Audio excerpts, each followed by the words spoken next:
Yeah, so this one is powered by the 1.6 liter 3-cylinder, turbocharged, and it's got various driving modes. You can switch through the driving modes to get different kinds of engine performance, and then separate to that you can control the all-wheel drive system. So very interesting packaging, similar to what you got on the Yaris, but I can tell you it's easier to see out of this car. First of all, the C-pillar that's very kind of overwhelming in the Yaris has gone away, so you can actually see nicely out of this car. The driving position is perfect, and this one's got the carbon roof on it, so no sunroof, no kind of fanciness, but of course to lower the center of gravity and give it more weight at the bottom. So it's actually in this color. What do you think about it? And there's only a few colors available. I've seen it in white, but the black kind of looks the best. For the local market, we get the Core and the Circuit edition. The Circuit, you'll see, for our one, the sharp-eyed viewers will notice it's missing some things, like the vents on the bonnet, and this car has 18-inch wheels instead of 19-inch wheels. There are no 19-inch wheels for local models, even if you go for, the sportier one.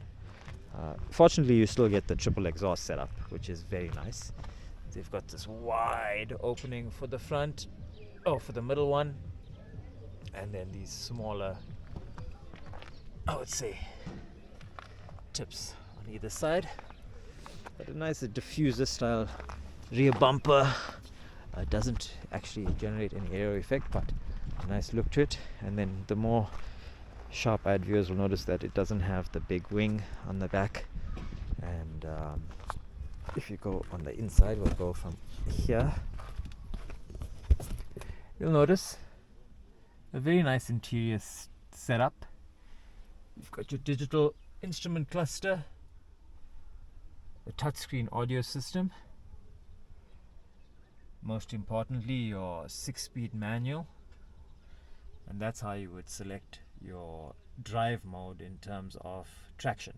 So you could have different splits, 50-50 for the track, 30-70, 60-40, depending on how you like to drive your car, what type of grip you like. And then here you can control the engine's tuning, so from a normal to an eco to a sport mode, and then turn off your traction control. And then very nice seats, grippy seats. I like the fact that they've got this grippy Alcantara, and then the leather, synthetic leather on the side. But nice. It's dark. I mean, some might say it's very dark inside the cabin, but I like it. The look is good. It's not like a Civic Type R with those bright red seats, which look cool when they're new, and then after a few years they fade. But yeah, there's a look from a wider angle of what you would expect,